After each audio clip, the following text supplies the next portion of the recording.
Assalamualaikum warahmatullahi wabarakatuh. Jumpa lagi bersama saya Idham Nurman Fauji, dan untuk kesempatan kali ini saya ditemani oleh teman saya yang bernama Dimas Fat. Dan teman-teman, dalam satu pekan ini terjadi banyak peristiwa dan kisah yang menarik. Dan pada kesempatan kali ini admin Rian Ferdian Official telah merangkum beberapa peristiwa dan kisah menarik yang segera akan kita coba kupas tuntas dari berbagai sisi ya Kang ya. Iya. Kita tidak berniat untuk menggosip, tapi setidaknya dari peristiwa yang terjadi dalam satu pekan ini kita akan mencoba mengambil hikmah atau pelajaran yang tersembunyi di dalamnya. Oke. Kita sudah merangkum beberapa kejadian atau kisah yang terjadi di selama satu pekan ini. Ada 5 yang redaksi kumpulkan untuk kita coba bicarakan pada kesempatan sore hari ini. Dan Kang, ini mangga. ya. Untuk yang pertama tuh yang lagi viral minggu kemarin tuh tentang kasusnya Wanda Hamidah dengan salah satu asuransi ya mungkin ya. Boleh disebut dan boleh disebut. Udah terbuka kok. Oh, udah terbuka. Udah dibuka secara umum. Salah satu asuransi yaitu mungkin namanya Prudensial ya. Ya.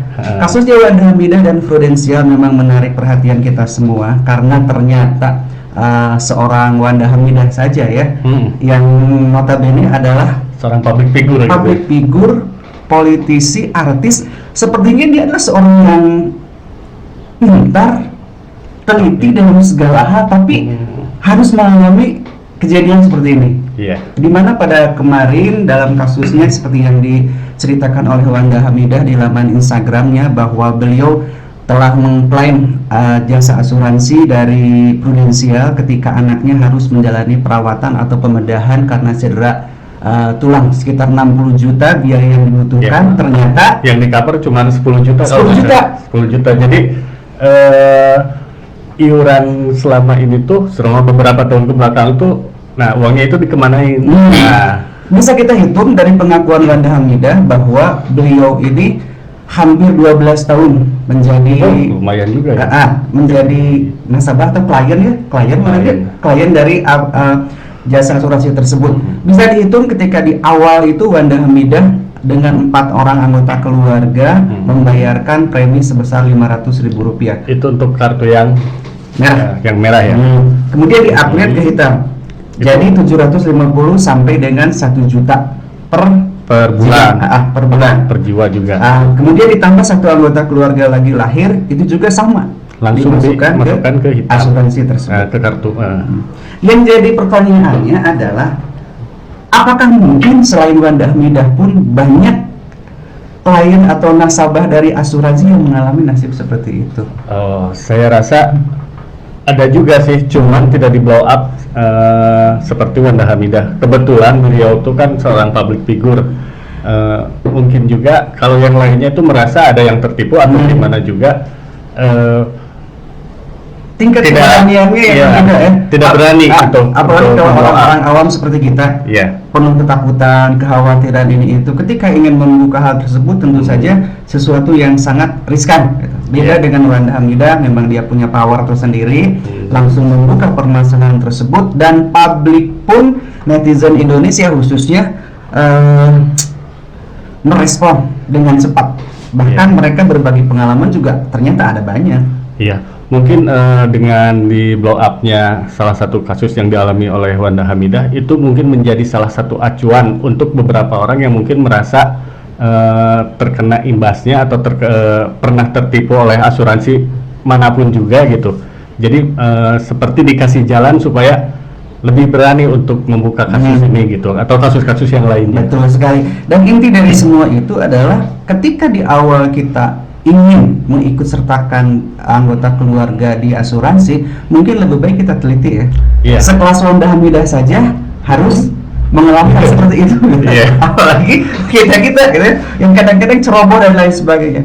Mungkin kalau dilihat di sisi korban ya, saudara Wanda Hamidah tuh termakan bujuk rayu agent kalau mungkin saja gitu. Jadi kan saya juga pernah dengar ya, jadi si klien dapat bujuk rayu dari agent, dia menyetorkan sejumlah uang, si agennya tuh nggak disetorkan ke kantornya.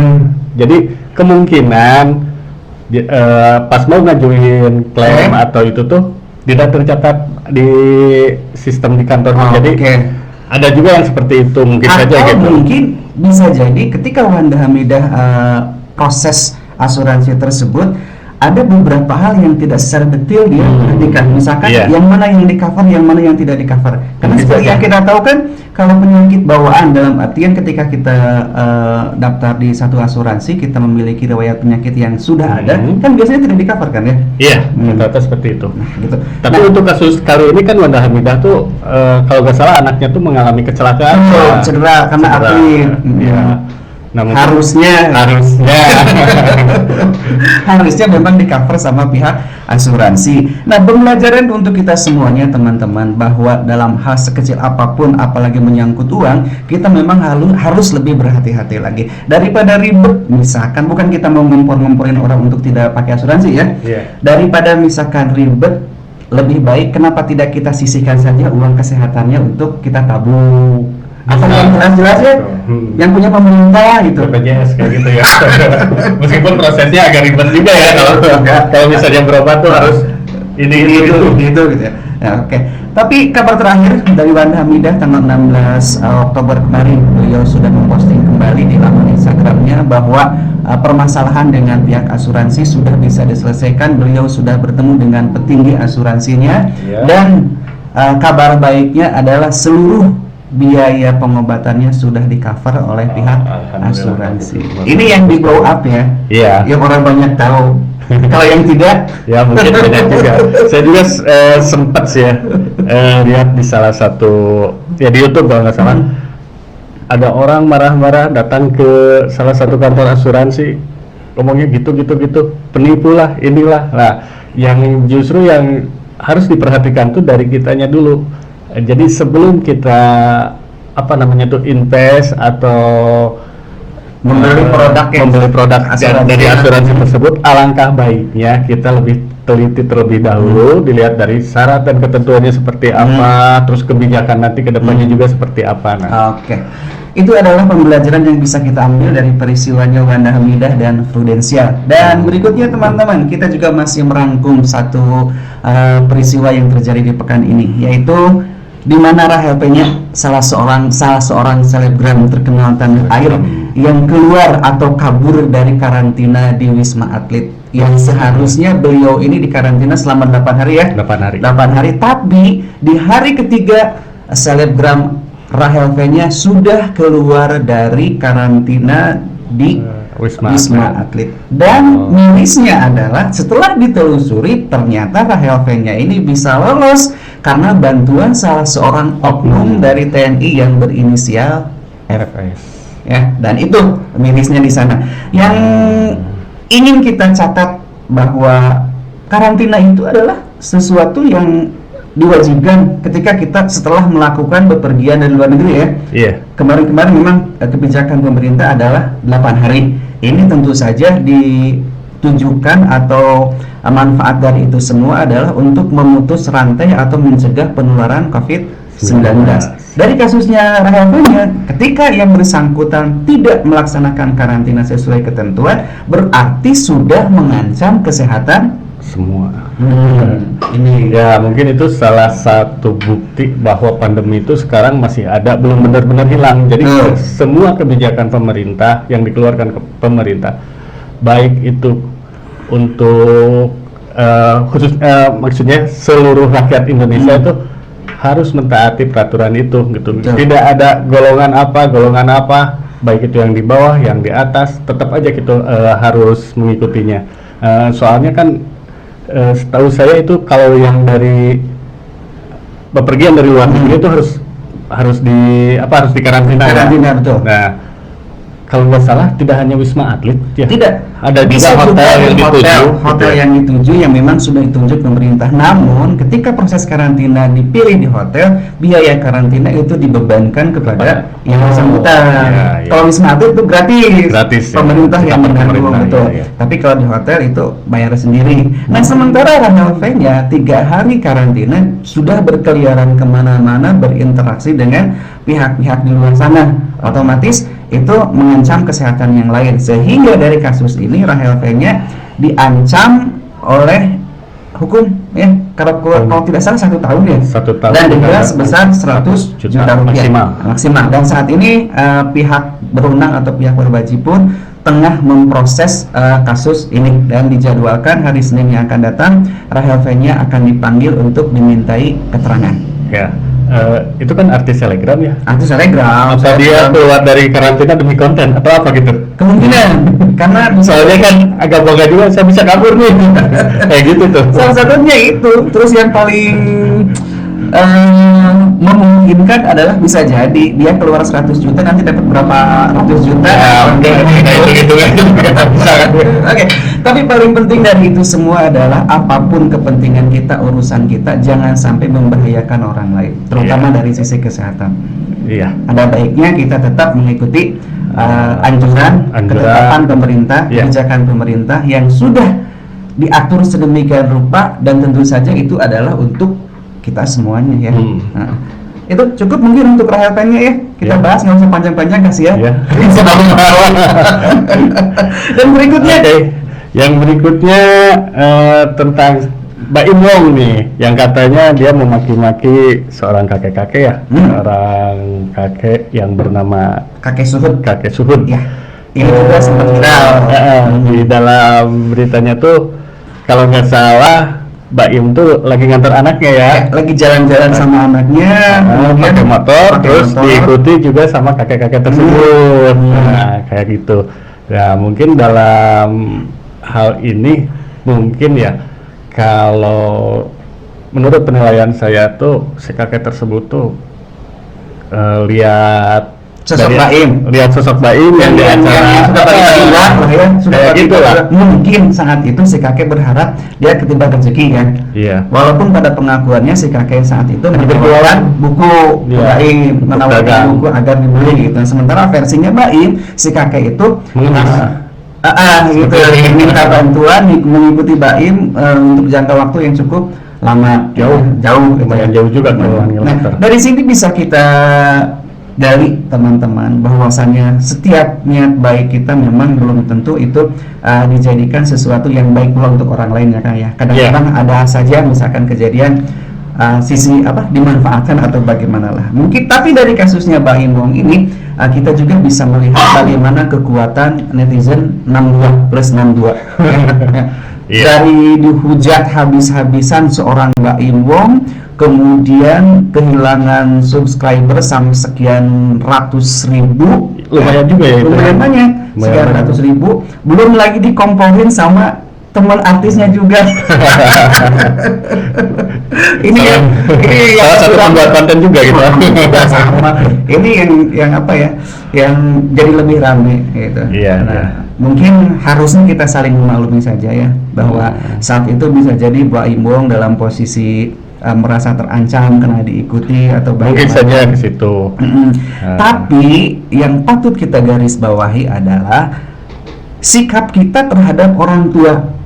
Karena yang disayangkan oleh netizen plus 62 itu adalah sikap Mbak Im ya. Iya, ada sikap mahal sama nah itu terlebih saat itu ketika misalkan Mbak Im menolak untuk membantu si kakek Suhud ini, setelahnya malah Mbak Im membagi-bagi uang ke pengemudi ojol kan? Iya. Kalau nggak salah ya di kontennya seperti itu kan? Nah itu dia. Nah, ya mungkin itu demi konten juga. Kalau misalnya si kakek Suhud itu belum termasuk ke kriterianya Mbak Im ya. Cuma salahnya Mbak Im mungkin saat itu tidak memperhitungkan bahwa netizen 62 itu sangat sensitif ketika sudah berkaitan dengan adab dan etika. Bisa kejadiannya itu langsung Mbak Im diserang begitu saja tanpa ada babi-bu sama sekali, tidak diberikan pembelaan ini itu. Mbak Im secara brutal diserang dengan komentar-komentar yang sangat pedas, bahkan ditinggalkan oleh follower dan subscribernya untuk jumlah yang sangat banyak. Dari sinilah kita bisa belajar bahwa yang namanya etika harus tetap dikedepankan ya. Iya. Dalam kesempatan apapun dengan siapapun, terlebih ketika kita adalah orang timur yang senantiasa harus menjunjung tinggi etika, kesopanan, apalagi pada orang tua yang notabene usianya jauh lebih tua, yang harusnya kita hormati ya. Iya. Walaupun kesel atau gimana gitu ya, kesel atau bagaimana, tetap gitu kita harus bisa menahan diri, jangan sampai seperti kasus Baim ini dihujat oleh netizen se-Indonesia gitu. Namun kabar terakhirnya bahwa Baim Wong dan kakek Suhud ini sudah bertemu di hari Rabu kemarin untuk saling bermaafan, dan seperti yang diajukan oleh pihak keluarga kakek Suhud bahwa pertemuan itu tidak diliput oleh kamera dan tidak dijadikan konten. Oh, iya. Nah, kemudian teman-teman, peristiwa keempat yang terjadi juga di pekan ini adalah yang tidak kalah mirisnya, di mana salah seorang polisi membanting mahasiswa dari Universitas Islam Negeri Serang. Kejadiannya adalah di kantor Bupati Tangerang saat demo waktu itu terkait HUT ke-389 Kabupaten Tangerang. Pelakunya adalah seorang polisi berinisial NP. Iya. Dan korban Muhammad Paris ya. Muhammad Paris usia 21 tahun. Ya, mungkin dalam kasus ini tuh kita tidak menyudutkan salah satu sisi juga ya. Kalau dilihat dari dilihat dari videonya itu, kalau yang saya lihat polisi juga sama ya, manusia. Betul. Mungkin dia ada batas capeknya, ada batas kesabaran. Ya, ada batas capeknya juga. Saking kesal bisa saja gitu kan, Di luar kontrol melakukan hal tersebut. Nah, dan untuk teman-teman mahasiswa juga, kalau misalnya demo, tolonglah Yang santun. kayak zaman kita dulu ya, bakar-bakaran gitu ya. Demo yang santun cukup bakaran, lempar bom molotov, itu provokasi. Bukan seperti itu. Yang harus kita perhatikan adalah saat ini memang kebebasan kita menyampaikan pendapat sangat dijunjung tinggi. Ya.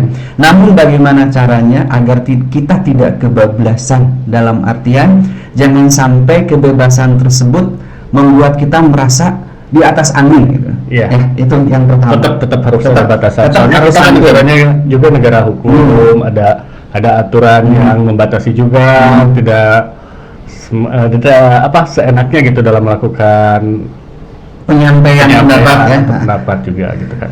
Kemudian untuk pihak keamanan juga dalam ini polisi sudah ada standar operasionalnya. Dan diakui sama komandannya bahwa Brigadir NP ini memang bertindak di luar SOP yang sudah ditetapkan dalam hal pengamanan demo gitu ya. Namun dari kejadian ini teman-teman patut kita garis bawahi bahwa seperti yang disampaikan rekan saya tadi, manusia itu ada batas kesabarannya, bisa saja di luar kontrol bertindak tidak sesuai gitu ya. Nah, bagaimana caranya agar kita tidak memancing hal tersebut terjadi? Jadi kalau demo yang santun gitu ya, yang sopan seperti apa? Nah, itu yang jadi pertanyaan, karena biasanya kalau lagi demo kan malah apa ya? Emosi terpancing ya, suasana panas. Panas, capek dan lain sebagainya. Apalagi ketika misalkan ada yang memprovokasi juga. Terlebih ketika misalkan sasaran utama dari demo tersebut nyaris nggak ada nggak ada respon, nggak nemuin, nggak keluar gitu ya. Itu kita tidak bahasa Sunda mah teu mahidolah gitu.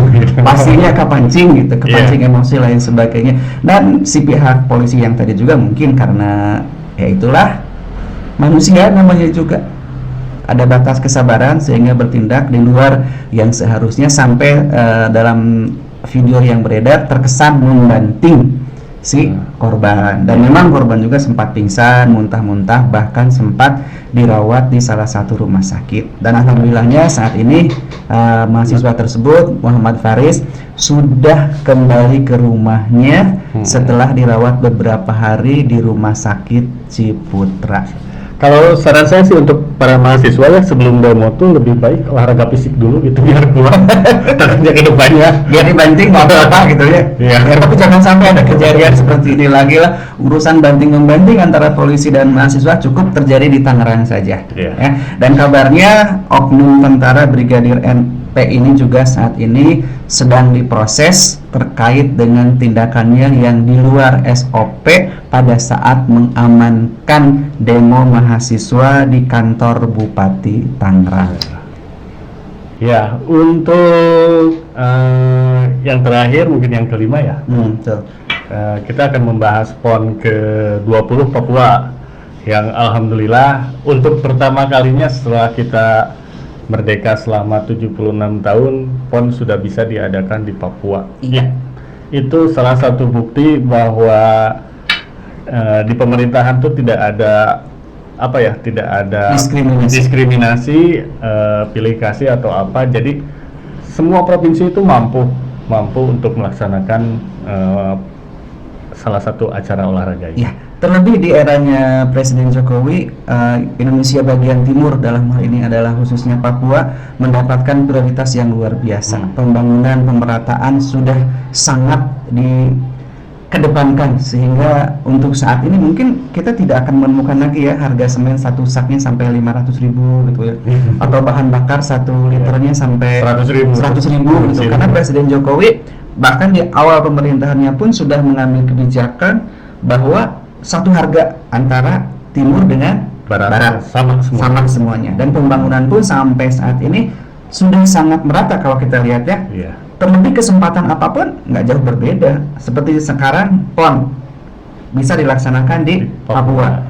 Seluruh fasilitas olahraga dengan standar nasional dan internasional berarti saat ini lengkap ada di Papua. Berarti tidak ada lagi istilah bahwa Papua atau Indonesia Timur adalah bagian dari Indonesia yang tidak diperhatikan.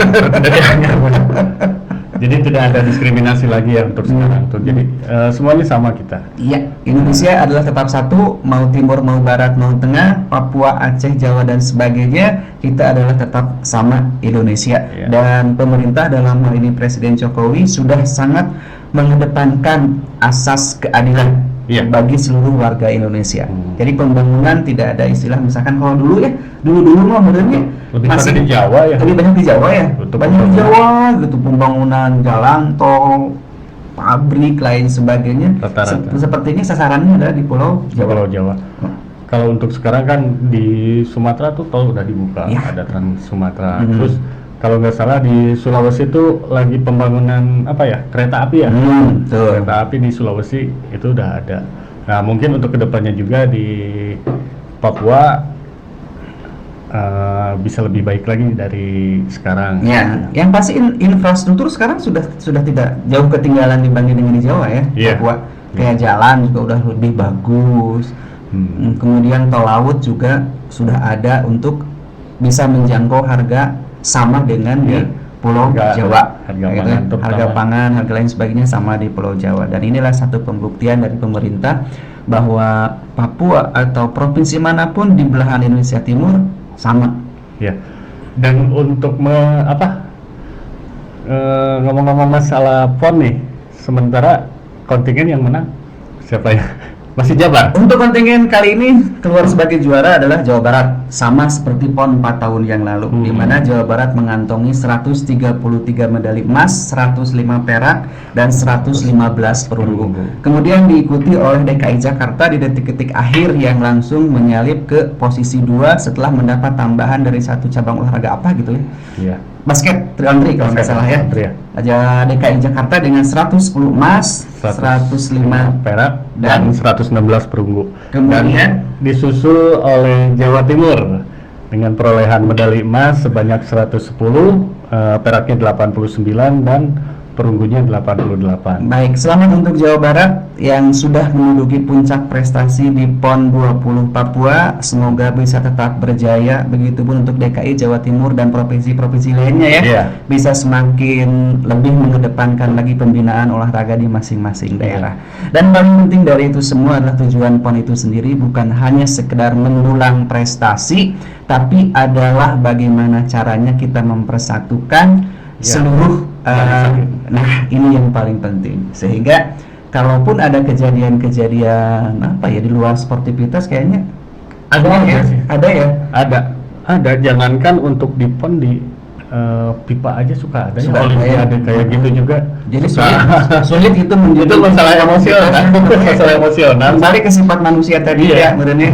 Oke, itu mudah-mudahan ke depan tidak ada lagi lah. Tetap PON, ya PON. Tujuannya adalah untuk persatuan dan kesatuan. Adapun prestasi itu adalah nomor 2 untuk mencari bibit atlet di tingkat internasional gitu ya. Tapi tujuannya jangan sampai melenceng lah gitu ya. Jangan sampai karena sebuah medali emas kemudian terjadi baku hantam di lapangan. Nggak lucu gitu. Ada aja. Walaupun ada, tapi mudah-mudahan kedepannya tidak lah ya. Berarti PON kali ini alhamdulillah sukses. Selamat untuk Papua juga yang sudah menjadi tuan rumah PON yang ke-20. Mudah-mudahan ini adalah sebagai satu pembuktian bahwa Papua juga bisa. Nah, untuk PON selanjutnya di mana ya? 2000 Aceh ya? Aceh apa nih, Pak? Nggak tahu. Untuk PON ke-21 tuh Kita tunggu 4 tahun aja. mendatang. 4 tahun mendatang kita akan tunggu lagi gelaran PON yang ke-21 di 4 tahun mendatang, mungkin 2024 harusnya kan Iya. juga 2020 ya, Iya. cuma bisa dilaksanakan 2021 karena pandemi COVID-19. Nah, itulah 5 rangkaian berita peristiwa yang terjadi di pekan ini yang selama harus kita pekan rangkum ini. ya. Iya. Mungkin itu aja kali ya. Itu aja dah, nggak ada lagi.